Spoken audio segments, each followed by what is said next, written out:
Hindi makasagot si Dominic sa sumbat na Mary. Hindi nito akalaing iba ang magiging reaksyon nito sa ginawang pagtitipon. Inakala nito na matutuwa siya dahil sa malaking komisyon na makukuha. Napaupo ito para linisin ang lalamunan bago muling magsalita. Para namang bago sa iyo ang ganyang kalakalan, mahal. Bakit sa law firm nyo, wala bang korap na nagaganap? Hindi naman yata kayo yayaman ng ganyan kung walang kasamang panunuhol mula sa mga mayayaman. Alam mo na, kampante nitong wika. Hindi napigil ni Mary ang sarili at nasampal niya ng sobrang lakas ang nobyo. Halos tumabingi ang mukha nito sa lakas ng pagkakasampal niya. Bakit? Hindi ba totoo? Tanong pa rin nito. Isang malakas na sampal muli mula sa kabilang mukha ang kanyang pinalipad. Kaya napahilot na ito ng pangasabay ngisi at tumingin ng nakakalawko sa kanya. Hayop ka, Dominic. 5 taon kitang naging nobyo. Akala ko naman ay kilala na natin ang isa't isa. Yun pala is sobrang kapal ng maskara na sinusuot mo. Galit na asik niya rito. Tapos na ang ating relasyon. Tinatapos ko na. Dito mismo at ngayon mismo. Ila biglang natauhan si Dominic. Napatayo ito bigla at lumapit sa kanya. Sabay luhod upang magmakaawa. Wala itong pakialam kahit may mga nakatingin sa kanila na mga staff ng restaurant. Huli na ang lahat, Dominic. Mas pipiliin ko masaktan kaysa makasamang isang tao na may maitim ang budhi. Asahan mong lilinisin ko ang politika. Lahat ng mga kurakot kailangang mawala. Kailangan ng taong bayan ng totoong serbisyo. At hindi kayo ang nararapat sa posisyon na kinauupuan niyo ngayon. Wika niya sabay talikod dito. Kahit masakit sa kanyang loob, ay kailangan niyang panindigan. Sobra siyang nasaktan sa mga maling paratang nito sa kanilang kumpanya. Kilala niya ang kanyang mga magulang, kaya alam niyang walang katotohanan lahat ng inaakusa nito. Hinahalin tulad lamang nito ang masamang gawain ng pamilya nito, lalo na ang ama nitong alkalde. Halos sasabog ang kanyang puso sa galit. Bakit ikaw pa? Sambit niya habang kagatlabi at kuyom ang mga kamay dahil sa galit. Hindi na niya napansin na sobrang bilis ang kanyang pagpapatakbo ng kanyang kotse. Hindi niya namataan agad ang isang itim na motorsiklo na magkukross sa kanyang dinadaanan. Huli na para magpreno dahil nasagi na niya ito. Sa sobrang lakas ng impact ay tumilapon ng rider sa malayo. Ngunit buti na lang ay sa mayayabong na damuhan ito tumama. Ganon pa man ay wala pa rin itong malay dahil sa tindi ng pagkabangga. Agad siyang tumawag ng ambulansya para maisugod ito sa ospital. Siya mismong naghatid nito kasama ng ambulansya. Agad itong inasikaso ng mga doktor. Ngunit masaklap na balita dahil ICU ang bagsak nito dahil sa sobrang lubha ng tama nito sa ulo. Comatose ito at hindi pa alam kung kailan magigising. Sinisi niya ng sobrang kanyang sarili dahil sa nangyari. Ngunit masinisi niya si Dominic dahil kung hindi nito ginulo ang kanyang isip, hindi siya madidistract ng ganon habang nagmamaneho ng kotse. Hinanap niyang pamilya ng lalaki. Dahil sa ID na nakuha mula dito, ay nakilala niya itong si Manuel. Agad niyang pinapahanap ang pamilya ng lalaki. Ngunit napag-alaman niyang mag-isa na lang ito sa buhay.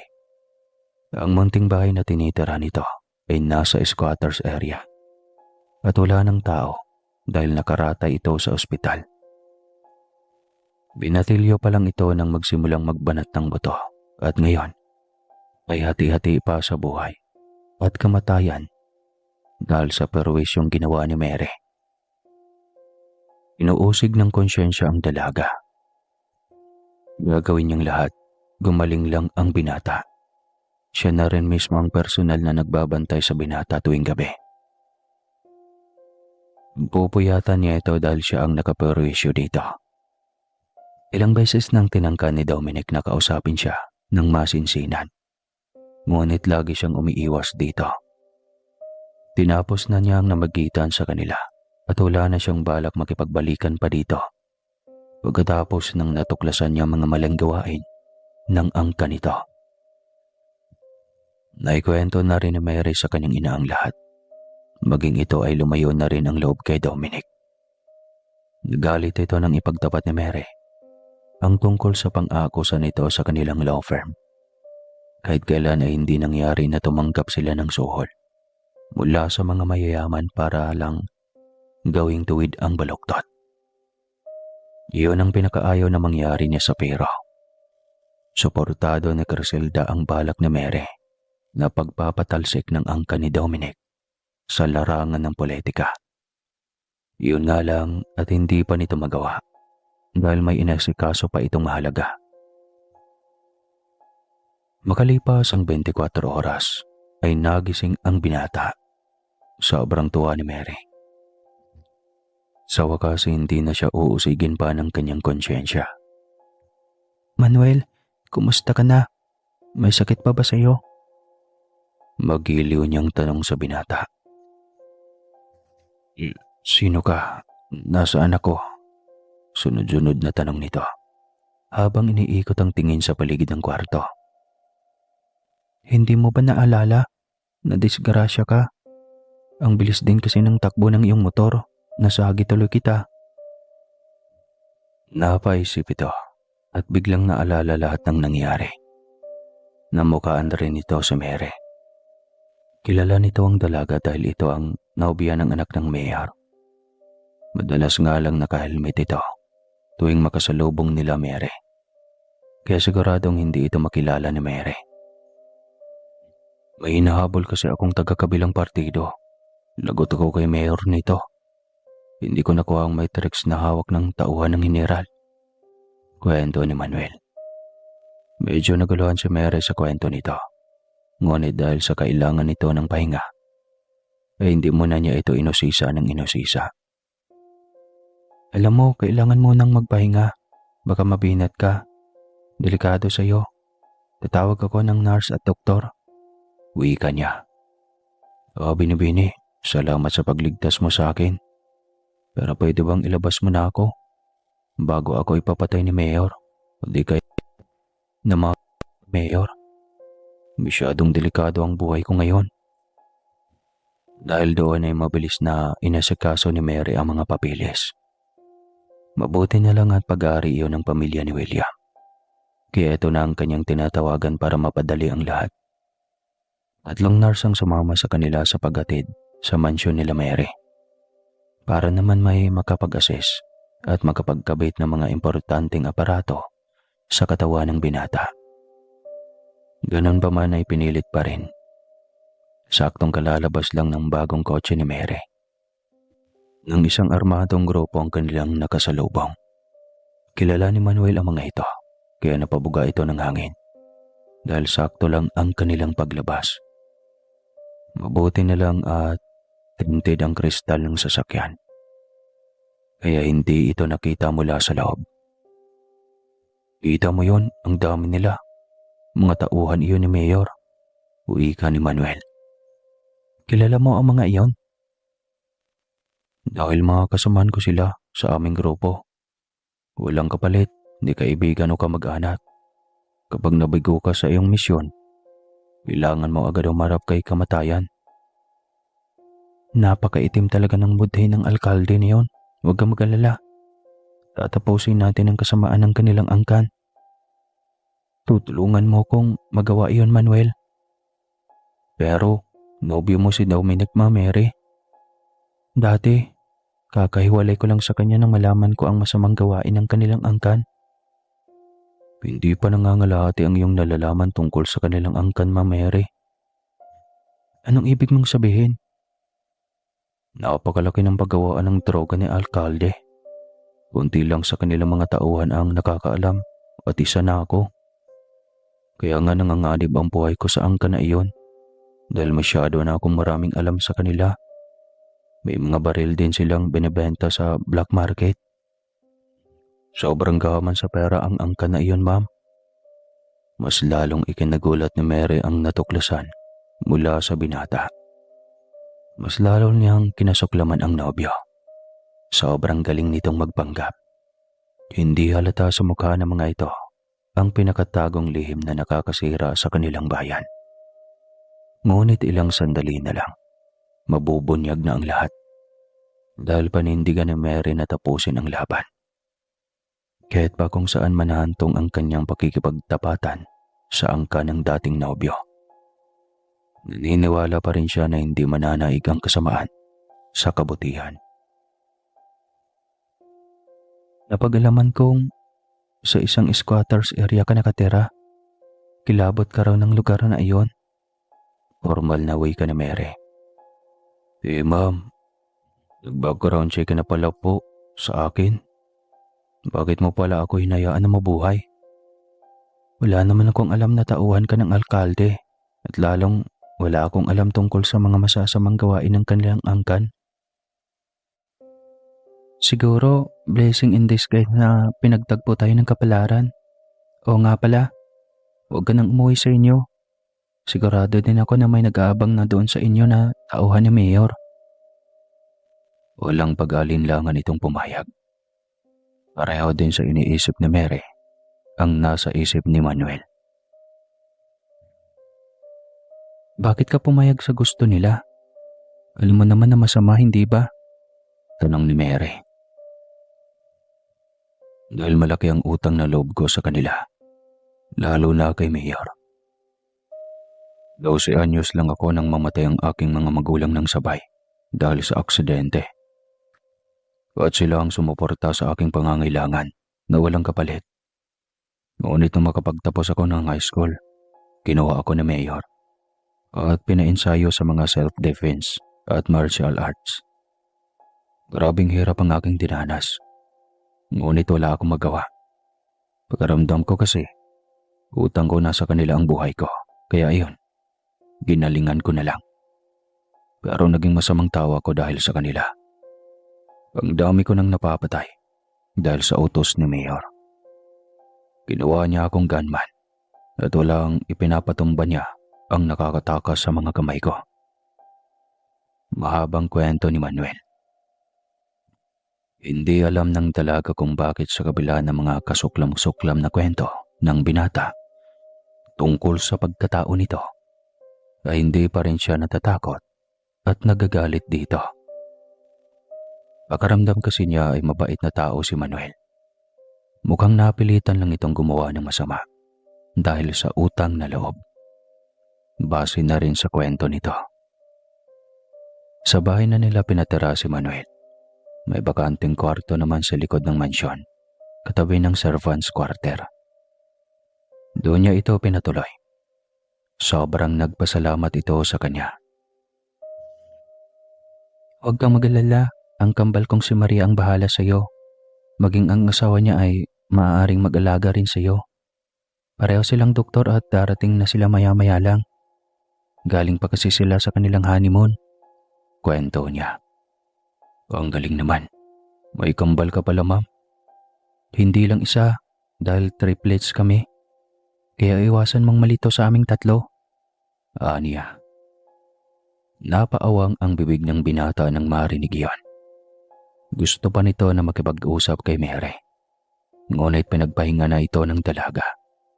Dahil masyado pang sariwa ang mga sugat nito. Matapos maikabit ng mga nurse ang aparato sa katawan ni Manuel, ay nagpaalam na ang mga ito. Ngunit maagap na tinawag ni Mary ang isa sa kanila. Balak niya na kunin ang isa sa mga ito na personal nurse ni Manuel hanggang sa gumaling na ito. Saktong pagdating din ni Maria at ng asawang si William. Dumiretso agad ito kung saan naroon si Manuel. Agad inusisa ang mga reseta at laboratorio. Nagpasalamat si Mary sa kambal dahil nangako itong gagawin lahat para masigurong ligtas ang binata Nangako rin ng mga ito na tutulungan siya sa kakaharaping laban sa angkan ng dating nobyo. Maging ang mga ito ay hindi makapaniwala. Nanghihinayang din dahil sa matagal na relasyon nila ni Dominic na nauwi lang sa hiwalayan. Pinagmalaki nila si Mary dahil sa kabila ng pagmamahal niya kay Dominic, ay pinili pa rin niya ang dignidad at prinsipyo. Higit sa lahat ay ang kapakanan ng taong bayan. Hindi madali ang bitawan ng relasyon na matagal nang inaalagaan. Ngunit pilit ipinapakita ni Mary ang kanyang tatag at tibay ng loob. Simula nang maghiwalay sila ni Dominic, ay naramdaman ni Mary na tila may mga pares na mga mata na laging nakasubaybay sa kanya. Ngunit hindi siya natatakot. Alam niya ang kakayahan niya. At kaunting panahon na lang, ay malilikop na niya ang lahat ng ebidensya na magpapabagsak sa angkan ni Dominic. Gagawin ni Mary ang lahat. Malinis lang ang sistema ng politika sa kanilang bayan. "Ma Mary," tumawag sa akin ng isa kong kasamahan. Biglang pukaw ni Manuel sa malalim niyang pag-iisip. "Oh Manuel, ang aga mong nagising ha." "Maaga naman talaga akong nagigising ma'am, dati pa. Gusto ko na rin na makapaglakad-lakad para mabilis akong makarecover." "Tama yan Manuel, at na rin akong makasuhan at mapatalsik ng alkalde. At ang anak niyang busy alkalde." "Pero nobyo mo si Dominic ma'am. Hindi ko ba naawa at nagsisisi sa inyong relasyon?" Hindi ko pang hinayangan ang mga taong abusado sa kapwa nila tao." Napahanga si Manuel sa prinsipyo at kabutihan ng loob ng dalaga. Hindi lamang si Marie kundi ang buong pamilya ng dalaga na handang sumuporta sa kanya sa kanyang gustong gawin. "Magpapagaling ka muna ng gusto Manuel. Balang araw, ilalantad kita bilang isa sa aking testigo. Si Marie at ang mama ang aking magiging abogado. Sigurado ako na maipababagsak natin ang pamilya ni Dominic. Kaunting panahon pa. Malapit ko nang makuha ang buong sistema ng kanilang illegal na mga gawain." Saad ni Mary, bago magpaalam para magtrabaho na. Alam ni Mary na mainit ang mga mata ng angkan ni Dominic sa kanya. Ngunit hindi siya natatakot. Nariyan pa ang mga angkan nilang mga engkanto para tutulong sa kanya. Alam niyang hindi siya pababayaan ng mga ito. Lalo naman ang kanyang mga kambal na pareho niya ay may nakatago ding kapangyarihan na noong kabataan pa lang nila na-discover. Mag-aalas 3 na ng hapon. Naisipan niyang magkape, kaya lumabas siya sa kanyang opisina. Napadaan siya sa isang medyo may kadilimang pasilyo. Doon siya madalas na dumadaan dahil hindi matao. Ngunit sa pagkakataong iyon, ay tila may naulinigan siyang boses. Galing iyon sa likod ng gusali. Sa pagtataka at kakaibang nararamdaman niya, ay napalapit siya ng kaunti dito. Sumilip siya ng kaunti at napagtanto niya na nakatalikod ang lalaki. Kaya mas dumungaw pa siya ng konti para mas marinig at makilala ang boses nito. Ngunit hindi niya na kailangang kumpirmahin pa ang boses dahil tindig pa lang nito at likod ay kilalang kilala na niya. "Mamayang gabi agad, Daddy. Baka pwedeng hayaan na lang natin si Mary. Wala naman na kaming relasyon pa. Hindi na siya magiging balakid sa mga negosyo natin. Pagtrabahoin na lang natin siya sa paraang gusto niya. Wala namang magagawa pa yung tao." Rinig niyang wika nito at ama nito ang kausap. Tahimik ito na tila ba nakikinig ng maigi sa kabilang linya. Kaya hinihintay na nakikinig ba siya ng maigi. Lalo na at narinig niyang siya ang pinag-uusapan ng mga ito. "Walang magawa pala ha. Tignan na lang natin kung kakayanin niyo ang mga pasabog ko." Aniya sa sarili na may ngiting nakakaloka sa mga labi. "Kawawa naman kasi Daddy. Isa pa mahal ko pa rin si Mary. Hindi ko yata kakayanin na may masamang mangyari sa kanya. Huwag na muna, Daddy. Pakiusap. Wika ulit nito. Bigla itong napalingon kaya napakabli siya upang hindi nito makita.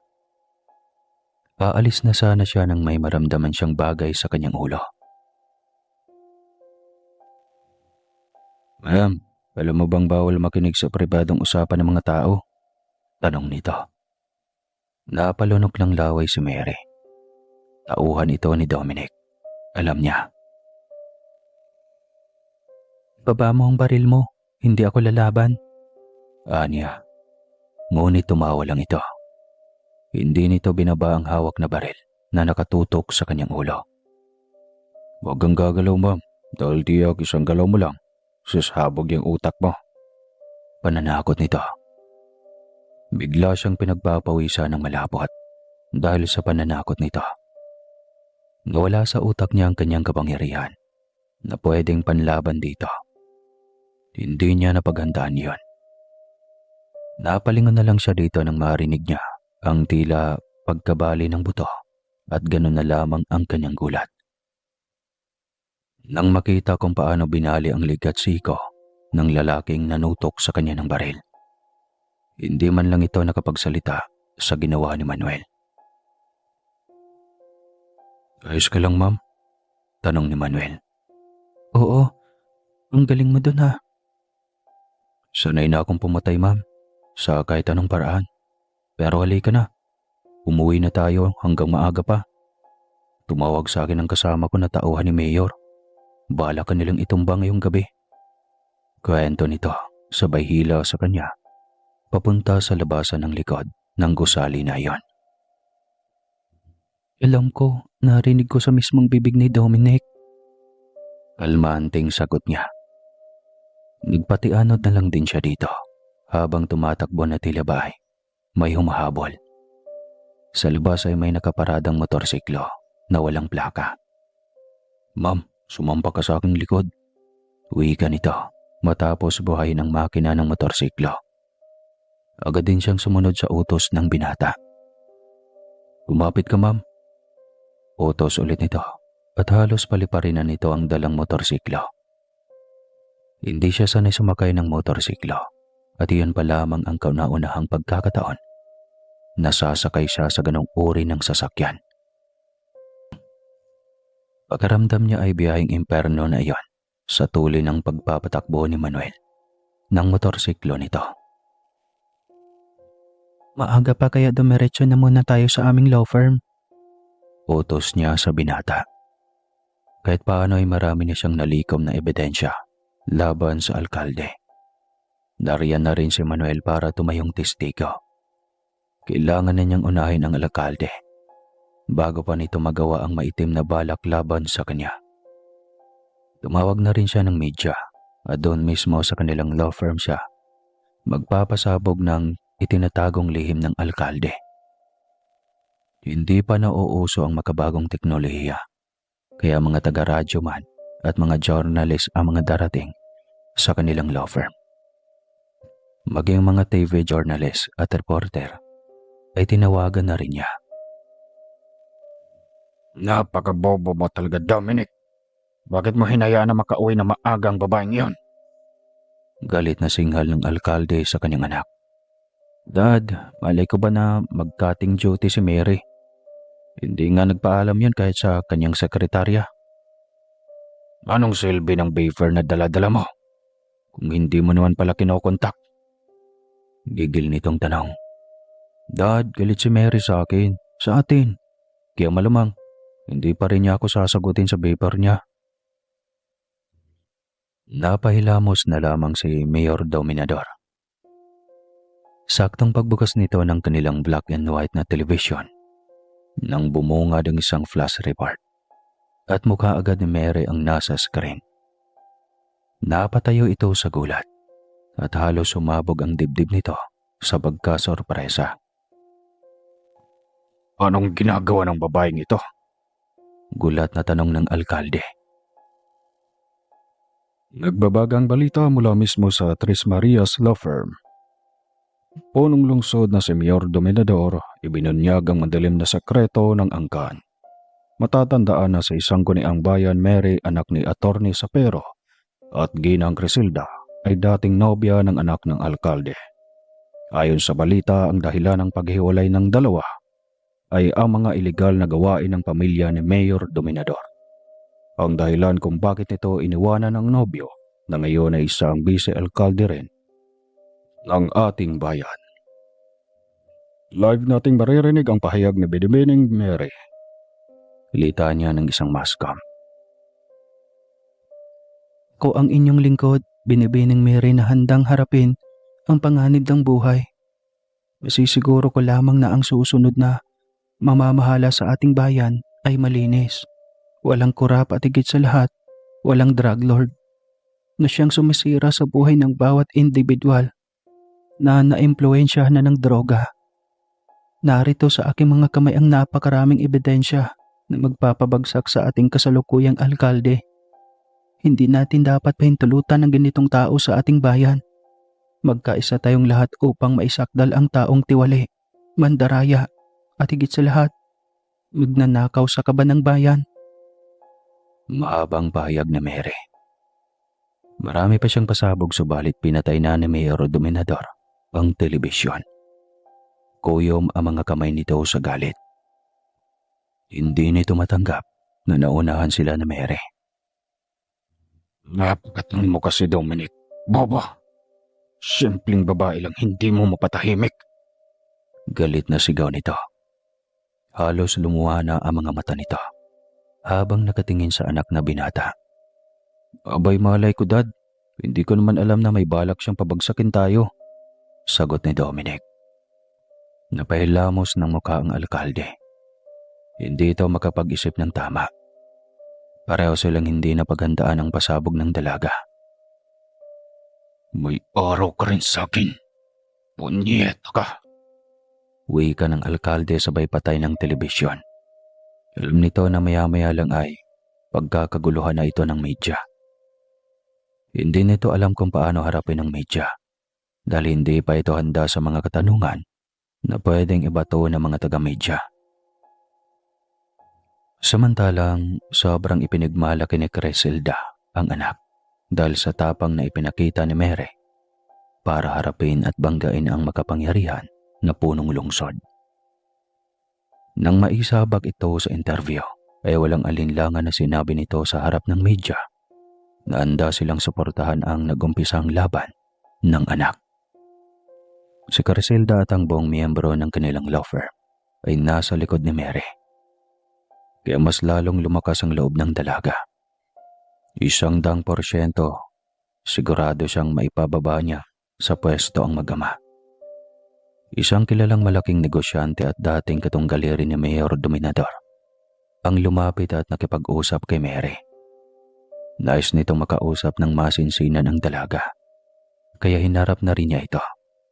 Sa pag-aakalang makakatulong ito para sa kabutihan at pag-unlad ng bayan. Magandang araw sa iyo, Don Alejandro. Nais mo raw ako makausap. Salamat naman at personal mo pa akong pinuntahan dito sa bago kong opisina. Pagmamagandang loob ni Mary sa matandang mayaman. Oo, napanood ko ang balita. Hanga ako sa iyo, iha. Sobrang tatag ng iyong paninindigan. Opo naman, basta para sa taong bayan. Tama nga naman, para sa taong bayan. Nakangising wika pa ng Don. Hindi na nagpaligoy-ligoy pa si Mary at tinanong na agad ito sa pakay nito sa kanya.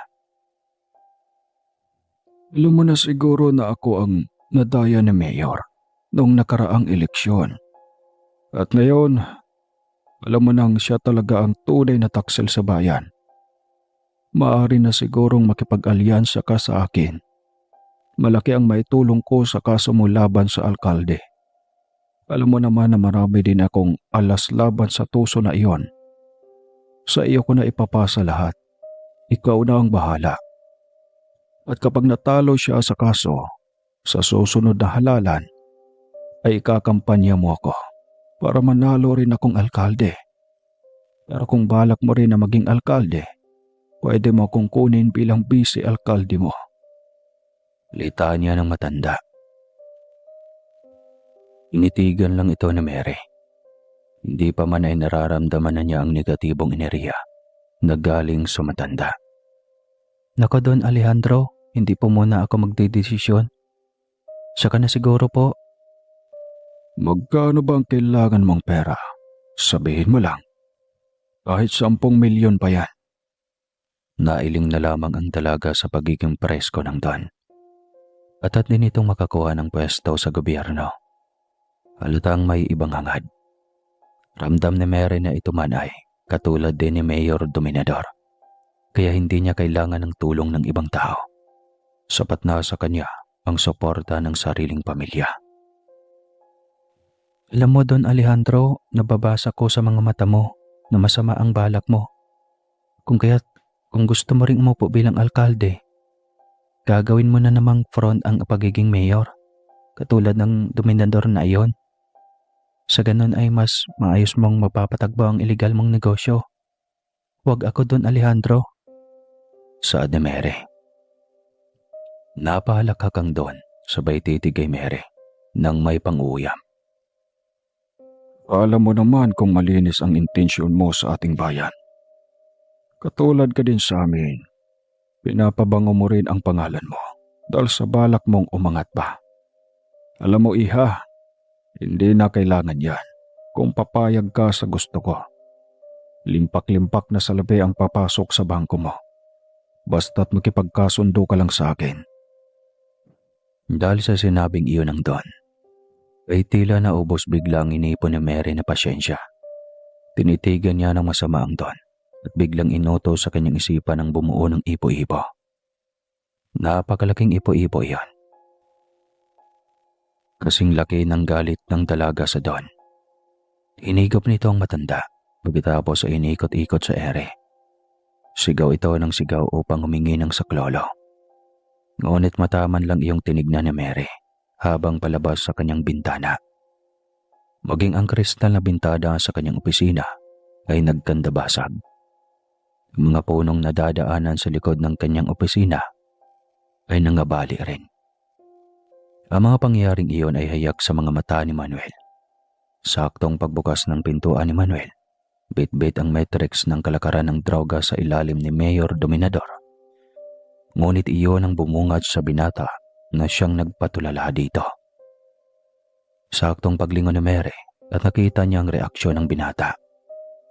Wala sa sariling humakbang papalapit si Manuel kay Mary. Buong loob nitong hinarap ang dalaga. May kapangyarihan ka pala, ma'am.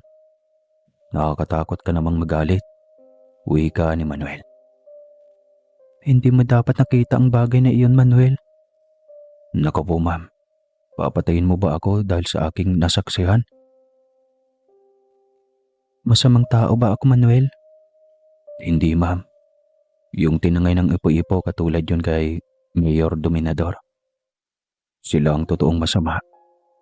Kaya kung nangyari man yun sa Don, tiyak may mali na naman iyong nagawa. Naniniwala pa rin ako mang mabuti kang nilalang, Mang Mary. Hindi nga lang ako sigurado ngayon kung tao ka bang talaga. Napatawa ng pagak si Mary. Ramdam niyang ligtas ang kanyang sekreto at ng kanilang pamilya. Kung ipagtapat niyang tunay na katauhan nila sa binata. Kaya naisipan niyang maging totoo na sa binata. Tao pa rin naman ako, Manuel. May kalahating engkanto nga lang. Kwento niya. Kung makapagbiro naman si ma'am, pwede kayang kalahati kang engkantada. Paano nangyari yun, ma'am? Si Papa Sapero ay anak ng engkanto. Kaya siya ay may dugong engkanto at nananalaytay iyon sa amin. Saan niyo pa dito? Napahanga ang binata ng mapagtanto na hindi nagbibiro ang dalaga. Hindi ka ba natatakot sa akin? Tanong ni Mary. Hindi, ma'am. Bakit ako matatakot? Paano kung papatayin kita ngayon dahil nalaman mo ang sekreto ng aming angkan? Hindi mo gagawin yun, ma'am. Alam ko yun dahil nababasa mo sa mga mata ko ang sinseridad ang pagkatao ko. Hindi ako nagpaglaro sa sitwasyong ito. Buhay ko ang nilalaban ko sa angkan ng alkalde, ma'am. At alam ko na may malasakit ka sa akin at sa taong bayan.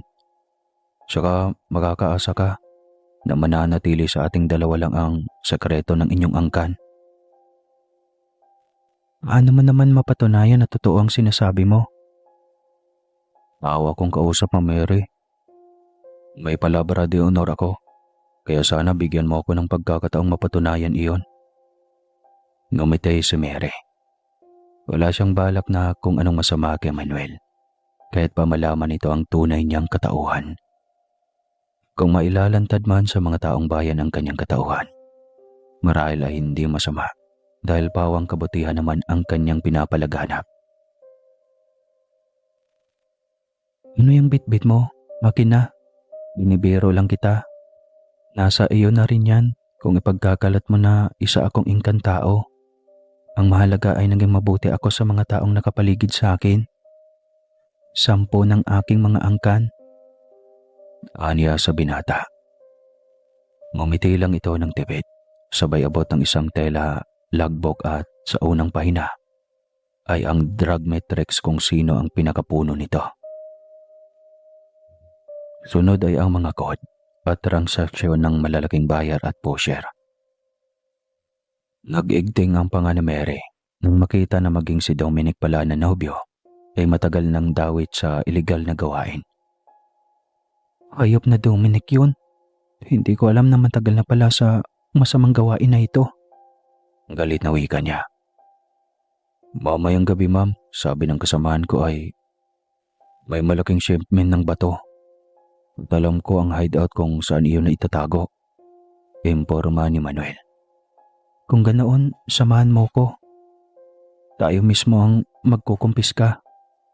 Ma'am, hindi tayo otorisado. Dapat ay itatawag natin sa mga kinaukukulan. Napabuga siya ng hangin. At siyang malugmok sa bilibid ng mag-amang walang kasing sama ang budi. Sige, pero sa tingin mo ba, may maaasahan pa tayong tao na talagang may takot sa batas at totoong may malasakit sa kapwa? Tanong niya rito. Meron, ma'am, si Agent Octaviano. Siya ang humuli dati sa akin. Nang makaawa ko sa kanya na huwag hulihin at isuplong sa batas. Wala naman talaga akong gusto sa trabaho ko noon kay Mayor. Kung hindi lang sa utang na loob ko kay Mayor, ay hindi ko talaga masikmura ang uri ng trabaho na nakaata sa akin. Mahabang kwento ni Manuel.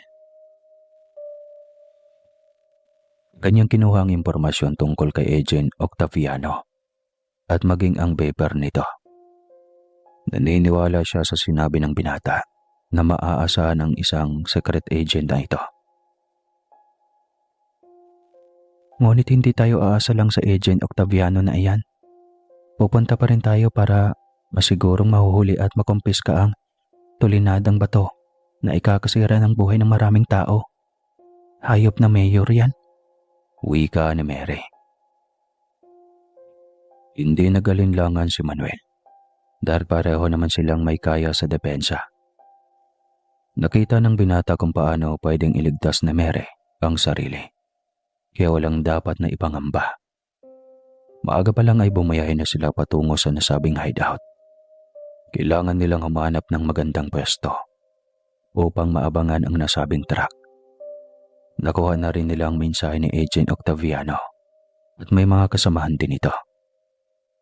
Madilim ang gabi dahil walang buwan. Ngunit may mga ilaw sa bawat poste ng kalsada. Kaya maliwanag pa rin ang madadaanan ng nasabing truck. Nagkukubli sila sa likod ng malalaking puno malapit sa kalsada. Malapit din sa malaking gate ng hideout na iyon. Ilang sandali lang mula nang makapwesto sila ay bumukas agad ang napakalaking gate. Sinilip iyon ni Mary upang makita at maaral kung ano ang pwede niyang gawin upang hindi na sila mahirapan pa kung paano ang mga ito mahuli ng walang kahirap-hirap. Huwag kang magpapatok ng baril ha. Ako ang bahala sa kanila. Utos ni Mary. Pero paalis na sila. Wala pa rin ang grupo ni Agent Octaviano. Mamaya makatakas pa ang mga ito. Hindi sila makakatakas. Magtiwala ka sa akin. Paniniguro ni Mary. Ilang saglit pa ay biglang lumitaw sa kanilang harapan ang imahe ng dalawang magagandang nakadamit na prinsesa na ikanagulat ng sobra ni Manuel. Sino sila, ma'am? Manuel, ito si Tia Latika at ito naman si Tia Naida. Sila ay mga engkantada galing sa kabilang dimensyon at sila ang makakatulong sa ating misyon. Pakilala ni Mary sa binata. Mary, ano na naman ito? Bakit mo kami tinawag? Tanong ni Naida. Dahil kailangan ko ng tulong niyo, Tia. Nakikita niyo ba ang malaking truck na iyan? Ang laman niyan ay droga. Haharangin natin na huwag mailabas dahil maraming buhay ang masisira kung sakali. Pahayag ni Mary. Ganun ba? Akong bahala. Pasasabugin natin yan. Walang pag-alinlangan na wika ni Naida. Tinitigan lang nito ang truck at sa ilang sandali lang ay halos yumanig ang buong lupain sa lakas ng pagsabog. Maging si Manuel ay hindi napaghandaan iyon. Kaya tumembang ito, ngunit mabilis na nasalo ni Naida. Saktong nagtama ang paningin ng dalawa at pakiramdam ni Manuel ay nasilayan niyang mukha ng isang Diyos ang nagliliwanag sa dilim. Napakaganda, lalo na tila nagniningning ang mga mata nito. Salamat, magandang binibini. Wika ni Manuel nang makabawi ng balanse. Asus, ano ba yan? Dapat ikaw ang knight and shining armor ng Tia. Bakit parang baliktad yata? Hirit ni Mary na tila kinikilig sa dalawa. Hoy Mary, pinapunta mo ko dito para humingi ng tulong. Dalian nyo na, bago pa makatakas sa mga taong nasa loob ng hideout na iyan. Sita ni Naida. Agad silang naging alerto at bago pa man sila nakahakbang, ay nawala na sa kanilang tabi ang dalawang engkantada. Asa na sila? Gulat na tanong ni Manuel. Marahil andun na sa loob. Halika na, bilisan natin. Wika ni Mary at patakbong lumabas sa kanilang pinagtataguan. Akmang papasok sila sa malaking gate nang may armadong lalaki silang nakasalubong. Hindi iyon napaghandaan ni Mary.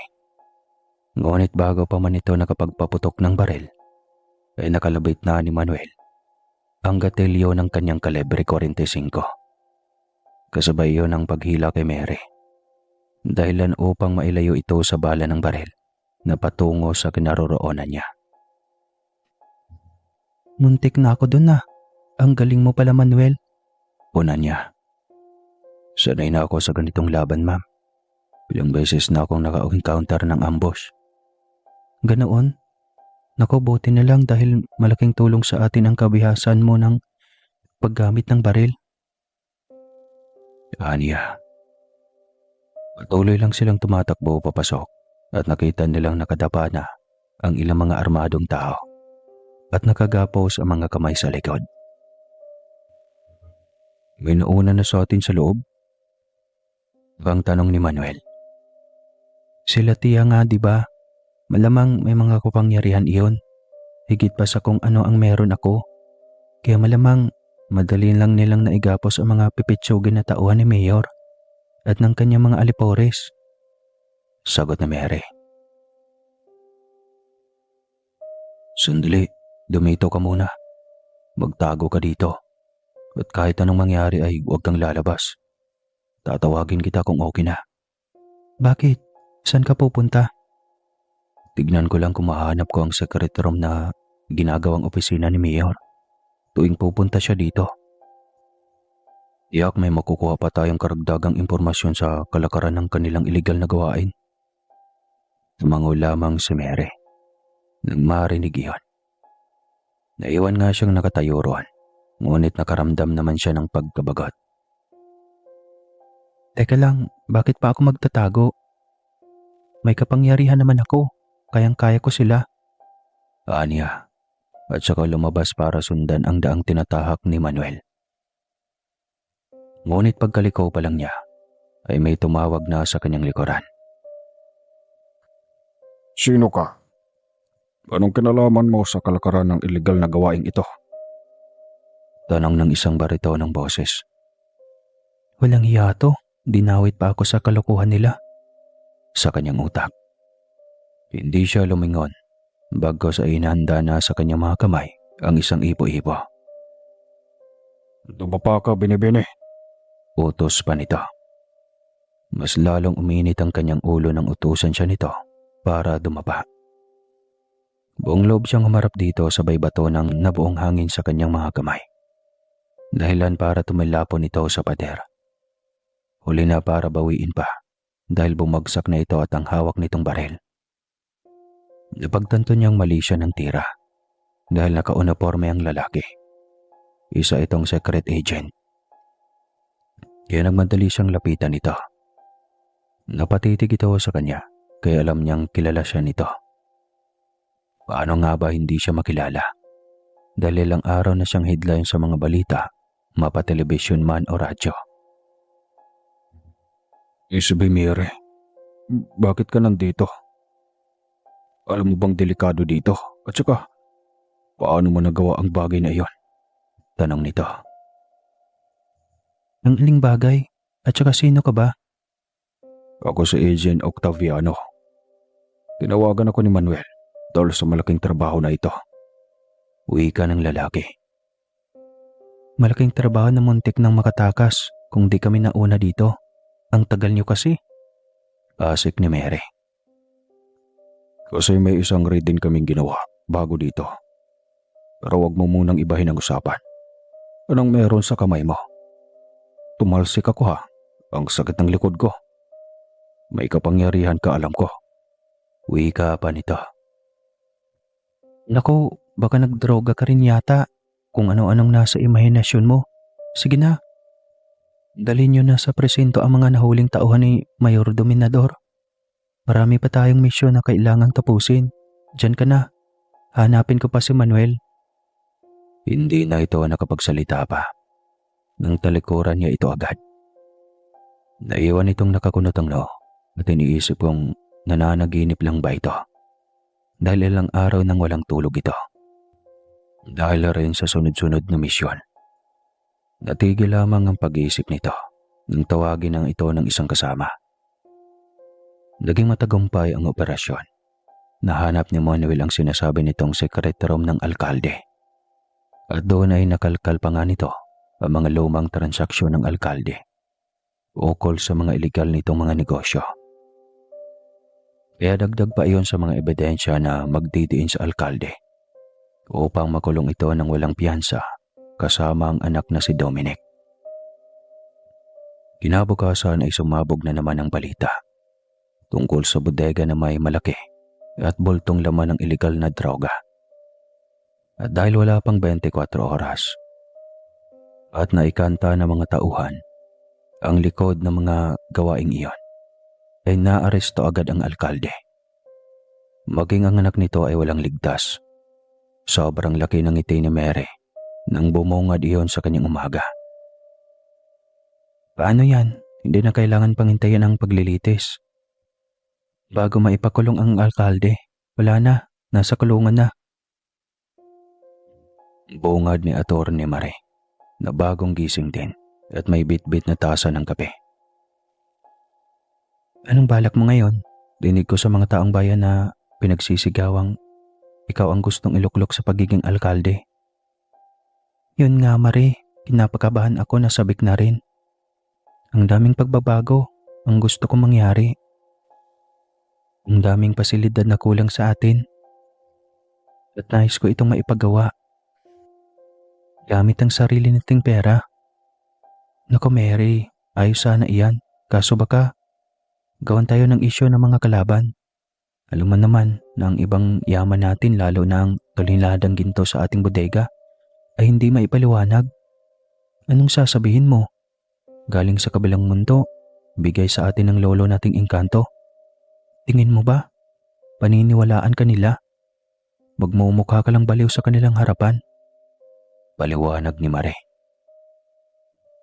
Edi ang pera sa ating law firm. Nako, Mary, maliit lang ang pondo ng ating law firm. Alam mo naman na madalas abono tayo doon dahil may sinasahuran tayong ibang abogado.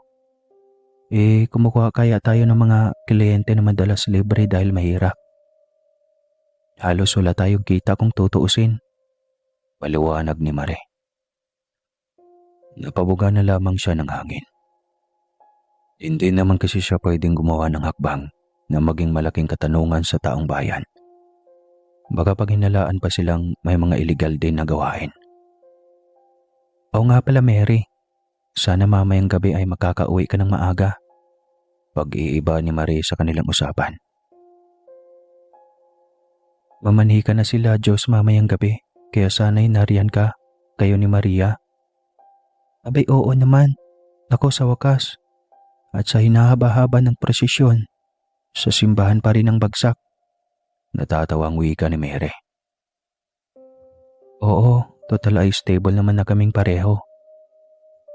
Wala nang mga magulang si Josh at ang kanyang tiya Dolores ay napagawa na niya ng bahay at nabigyan ng kabuhayan.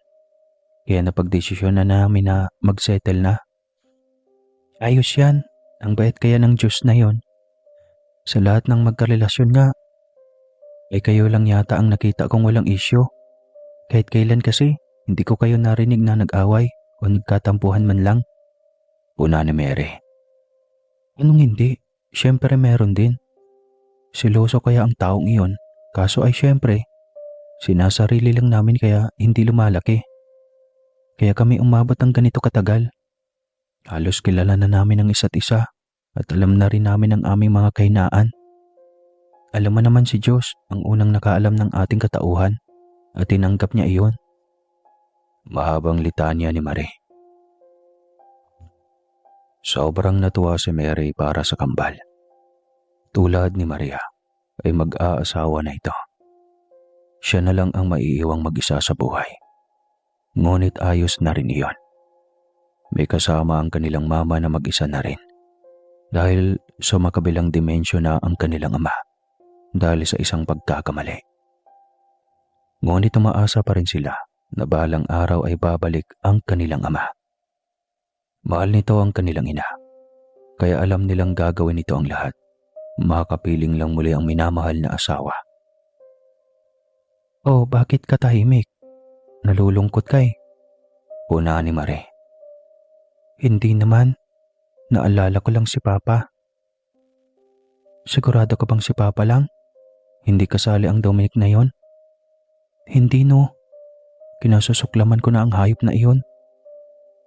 Talaga naman ano? Kay amo ng mukha, sobrang itim naman pala ng budhi. Hindi mo talaga pwedeng husga ng isang nilalang sa pisikal na kaanyuan. So paano yan? Mag-isa ka? Malungkot na wika ni Mare. Hindi problema yan ano. Dalawa na kami ni Mama. At saka, ang dami pang lalaki dyan. Sa bagay, si Manuel kaya, gwapo din yon. Ano? Nako, makipagkompetensya pa ako kay Tia Naida. Ang lagkit kaya ng tinginan ng dalawang iyon kagabi. Natatawang wika ni Mary. Naalala niya ang huling nangyari. Kita niya kung paano titigan ni Manuel si Naida. At kakaiba ang kislap na mga mata ni Naida habang nakipagtitigan sa binata. Ngunit ang hindi niya makakalimutan. Higit sa lahat, ay ang secret agent na nagamitan niya ng kapangyarihan. Paniguradong hindi na iyon mabubura sa utak ng binata kung paano niya ito ginamitan ng kapangyarihan. Hindi rin naman niya alam na ito na pala ang kanilang backup. Inakala niyang kalaban pa rin ito. Pagkatapos siyang gumayak ay diretso na agad siya sa kanyang opisina at laking gulat niya nang makitang puno ng tao ang harapan ng kanyang opisina. Marami sa mga ito ay ang mga medyaman. Ang iba ay mga mamamayan na may hawak na karatula na may nakapaskil na Mayor Mary ang bagong alkalde. Hindi niya alam kung paano siya magre-react sa hindi napaghandaang sitwasyon. SB Mary, ikaw ba ang nasa likod ng pagkakulong ni Mayor Dominador? at ng Vice Mayor na si Dominic. Ito bang sinabotehay mo ang mag-ama? Kaya ka ba nakipagrelasyon noon kay Vice Mayor Dominic? Dahil ito talaga ang balak mo, ang pabagsakin sila? Mga katanungan iyon ng mga medyaman na nasa kanyang harapan na ayaw niyang sagutin. Hindi niya alam kung paano mag-react sa mga espekulasyon na iyon. May mga nakakadismaya at mayroon din namang nakakataba ng puso. Ngunit alinman doon ay wala muna siyang sasagutin. Pumasok siya sa kanyang opisina at inabasuhan ng mga security guard na paalisin ang mga media dahil wala muna siyang bibitawan na pahayag. Nagkulong siya sa loob ng opisina sa kabila ng maraming tao sa labas. Hindi siya handa na ganoon ang posibleng mangyari. Ganon pa man ay ramdam niya na may mga pares na mga mata ang nasa malapit at may masamang balak sa buhay niya. At iyon ang lagi niyang pinaghahandaan. Alam niyang maraming kaalyansya ng alkalde ang naghahabol ngayon ng kanyang buhay. Kailangan niyang mag-ingat at maging mapagmatsyag sa paligid. Maaga siyang umuwi dahil may mahalagang okasyon sa kanilang bahay. Hindi niya pwedeng kaligtaan iyon dahil araw iyon ng pamamanhika ni Josh. Paniguradong kasama nito ang pilyong tiyuhin na si Eric. At panigurado din na naroon si Prinsesa Latika, ang kanyang tiyahin. Hindi niya alam kung nagkaayos na ang mga ito. Hindi niya akalaing makakahanap ng karelasyon na tao ang kanyang tiyahin na iyon. Gayong napakailap naman ng prinsesa sa mga tao. Matapos iligpit ang kanyang mesa, ay tumayo agad siya at tinungo ang likurang bahagi ng gusali. Sigurado siyang naghihintay na roon ang binatang si Manuel. Ito na ang kanyang naging kanang kamay simula nung makarecover ito mula sa aksidente. Malaki ang naitulong ng binata sa pagluklok ng alkalde sa rehas na bakal. Dahil ito ang may alam sa lahat. Pagkarating niya sa likod, ay naroon na nga ang binata at nakahanda na itong lumarga. Bilisan mo ma'am, sumampa ka na. Utos nito. Sumunod siya sa utos nito. Pagkatapos ay sinuot na niya ang inaabot nitong helmet. Halos paliparin nito ang motorsiklo, kagaya ng nakasanayan nitong gawin. Kumapit ka mabuti ma'am, may mga nakasunod sa atin, huwag kang lilingon. Utos nito. Bigla siyang natigilan. Sinasabi na nga ba niyang may mga mata na nakatingin sa kanya sa paligid. At ngayon ay gusto nang gawin ng mga ito ang balak na masama laban sa kanya. Hindi siya natatakot at hindi pwedeng wala siyang gagawin para tumigil na sa pagbuntot ang kung sino mang mga armadong nasa kanilang likuran. Pumikit siya para makaipon ng enerhiya. Malakas na enerhiya na hangin na inipon niya sa kanyang kanang kamay. Pagkatapos yung mabuo, ay lumingon siya at agad na ibinato ang bagay na iyon sa itim na van na nakabuntot sa kanila. Sa sobrang lakas niyon, ay tumaob ang sasakyan at nagpagulong-gulong patungo sa gilid ng kalsada hanggang sa mahulog iyon sa bangin. Dahan-dahan na, wala na sila. Aniya. Napatigil si Manuel sa pagmamaneho. Narinig nito ang kakaibang tunog at saktong tumama ang dalawang mata nito sa ilalim ng bangin kung saan nahulog ang van na kulay itim. Anong nangyari? Tanong ni Manuel. Yan, nahulog sa bangin. Simpleng sagot niya. Hindi ako naniniwalang wala kang ginawa. Wala eh. Depensa sa sarili, ika nga. Nako, buti na lang ma'am. Bukang marami pa tayong laban na kakaharapin ito. Maraming tao na may gusto na maging alkalde ka. At marami rin ang mga taong may inggit na gustong burahin ka sa ating bayan. Pes, hindi ako papayag. Burahin nila ako kung naging maunlad na ng lubusan ang bayang ito. Tsaka na kapag may magandang legasya na akong naiwan. Tutunayan ko na may malaking tsansa ng pag-unlad ang bayan na ito. Uwi ka ni Mary. Tahimik na humahanga si Manuel sa kanya. Ito lang yata ang nakilala niyang pumasok sa larangan ng politika na walang ibang pangarap kundi ang kaunlaran ng buong bayan. Manuel, huwag kang magtago mamaya sa quarters mo ha. Nandyan mamaya si Prinsesa Naida. Ipakilala kita ulit ng formal sa kanya. Wika ni Mary sa binata.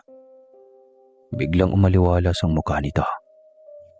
Sabi mo yan ha, kasi baka anong gawin sa akin? Engkantada kaya iyon. Mamaya paglaruan pa ako, ilalambitin sa baging ng balete. O di kaya ikulong sa loob ng puno ng balete. Naku po, gusto ko pang mabuhay ng normal sa mundo natin. Ang sarap kayo maging tao. Grabe ka naman kay Tia Naida. Ang bait ng prinsesang iyon kung alam mo lang. Kaya wag na wag mong pag-isipan ng masama. Mamaya isusumbong kita sa kanya. Para tutuhanin na lang niya iyang sinasabi mo. Ay, wag naman ma'am. Joke lang naman po iyon. Natawa si Mary sa naging reaksyon ni Manuel nang biruin niya ito. Alam niyang hindi iyon na magagawa ni Prinsesa Naida. Sobrang bait nito kaya malabong mangyari na aabusuhin nito ang isang ordinaryong tao. Maaga silang dumating sa mansyon, ngunit mas maaga ang lahat dahil sila na lang ang kulang. Naroon pati si Abuelo Argos nila. Tabi na tuloy talaga ang pag-iisang dibdib ng dalawa. Una niya nang makalapit siya sa mga ito. Siyempre, ikaw na lang yata ang wala pang balak na mag-asawa eh. Wika ni Maria. Ayos lang yun. Hindi ko pa kaya nahanap ang tunay na nagmamahal sa akin. Sa bagay, Mary, mas mabuti na rin na nakilala mo ng maagang Dominic na iyon. Dahil kung nakilala mo siya na nakatali na sa kanya, naku, tiyak na kawawa ka. Pati sa katiwalian ang angka natin kung nagkataon. Sagot ni Marie. Ayos lang kung hindi ka pa makakahanap ng nobyo. Aaliwin ka na lang na magiging pamangkin mo. Masayang wika ni Maria. Buntis ka? Halos sabay na tanong ni Mary at Marie. Pareho ang ekspresyon ng mukha ng dalawa. Pagkasabik. Oo, at kung pwede sana ay isabay ko na sa announcement mamaya. Nakakangising sagot ni Maria. Abay, oo naman, masaya yan. Sagot ni Marie. Putol ang pag-uusap nilang tatlo nang tawagin ng katulong. Kayang tatlo, tinatawag na kayo ng Abuelo Argos ninyo. Magsisimula na daw ang pag-uusap. Wika nito. Nako, halina kayo. Mamaya magagalit yun. Ayaw pa naman ng abuelo na pinaghihintay. Wika ni Maria. Agad silang pumasok sa malaking kwarto kung saan ay magaganap ang masinsinang pag-uusap. Kasama ni Argos ang tatlong anak na sina Asol, Naida at Latika. Napawang sabik na maikasal si Marie dahil boto ang mga ito kay Josh. Tagal na mga itong nakilala ang binata. Kaya ayaw na mga itong pakawalan pa ito ng angkan. Malungkot nga lang ang lahat, lalo na si Crisilda. Dahil kung sino pa ang mahalaga, dapat sa araw na iyon ay siya pang wala. Mas masaya sana ang pag-usap na ito kung nandito si Sapiro. Wika ni Crisilda nang hindi na nito matiis. Kahit anong pilit nitong mag-focus ay pumapasok pa rin sa utak nito ang asawa. Lahat naman tayo gustong kasama si Sapiro. Huwag kayong mag-alala. Darating ulit ang araw na makasama natin si Sapiro. Kunting tiis na lang. Saad ni Argos. Naging masayang pag-uusap, lalo na at makwela ang tiyuhing pulis ni Josh na si Eric. Habang humihirit ang biro ay panay ang sulyap nito kay Latika. Kaya panay rin ang kutsa ng lahat kay Latika. Baka mamaya magpapasuyo na sa akin itong si Eric dahil gustong mamanhikan na Galatika. Iba kasi ang titig sa prinsesa eh. Biro ni Asol kay Eric. Nako, bawal muna hanggat hindi lilipas ang 1 taon. Matapos maikasal itong si Marie at Josh. Seryosong wika ni Argos. Naniniwala din ba kayo sa pamahiin ng mga matatanda? Tanong ni Josh kay Argos. Siyempre, o siya, tapos na ba ang usapang ito? Walang atrasan sa kasal na to ha? Tanong ni Argos. Bawal umatras, ang tagal kong hinintay ang pagkakataong ito. Wika naman ni Josh. Nagtawanan ng lahat sa kanyang sinabi. Hindi naman halata na atat ka nang mauwi si Marie. Biro na Eric. Hindi talaga pwedeng uwi dahil siya ang iuwi dito ni Marie sa mansyon. Wala sa triplets ko ang pwedeng lumabas sa mansyon na to. Sagot naman ni Carcelda. Naunawaan niyo ni Josh, maging si William noon ay hindi tumutol. Ang mahalaga ay makasama nila ang kanilang mga mahal sa buhay. Kahit saan kung nandun ang mahal ko, doon din ako. Wika ni Josh. Kinilig ang lahat sa sinabi ni Josh. Hindi lingid sa kaalaman ng lahat na teenager pa lang ang dalawa ay malapit na sa isa't isa. Tingin ko ay si Mary ang magiging tagagabay na lang ng mga anak nila Maria at Marie. Maalas sa pag-ibig eh. Biro ni Argos sa isang apo.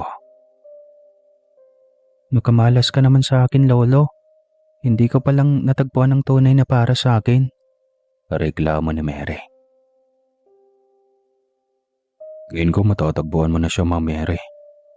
Sabat ni Manuel sabay pasok sa pinto kasama ang isang lalaki. Pamilyar ito kay Mary. Hindi niya mawari kung bakit tila mabibingi na siya sa sobrang lakas ng tambol ng kanyang dibdib. Lalo na nang magpagtanto niya na ito ang kaibigang detective ni Manuel. May bitbit itong punpo ng rosas. Naging tampulan siya ng tudyo nang lumapit ang binata sa kanya. Kaya pala ayaw pumayag na maging gabay na lang ng kanyang mga pamangkin. Pumapag-ibig pala agad. Abay, parang hindi nabigo ah. Biro ni Argos. Lolo naman, hindi naman siya manliligaw. At saka, ngayon ko lang makilala ito. Talaga ba? Kaya pala may ponpo ng rosas. Ngayon pa lang pala makikilala. Hirit pa ni Argos. Nagtawanan ng lahat kaya lalong pinamulahan ng mukha ang dalaga. Kanya-kanyang paalam ang mga ito. Si Manuel ay lumapit kay Naida at hiniling na kausapin ito. Si Eric naman ay hinila si Latika palabas ng mansyon. Kanya-kanyang destinasyon at tanging silang dalawa na lang ang naiwan sa gitna ng malapad na 4 na sulok na parte ng mansyon. Pasensya nga pala kung hindi tayo formal na nagkakilala noong gabi ng operasyon. Sa totoo lang, pagkatapos kitang makita at makilala, ay hindi na ako nakatulog. Kaya kinulit ko si Manuel na ituro sa akin ang inyong tahanan. Medyo nakakailang dahil hindi ko naman sukat akalaing ganito pala kayo kayaman. Pero siguro naman, hindi yaman ang totoong basehan ng pagmamahal, hindi ba?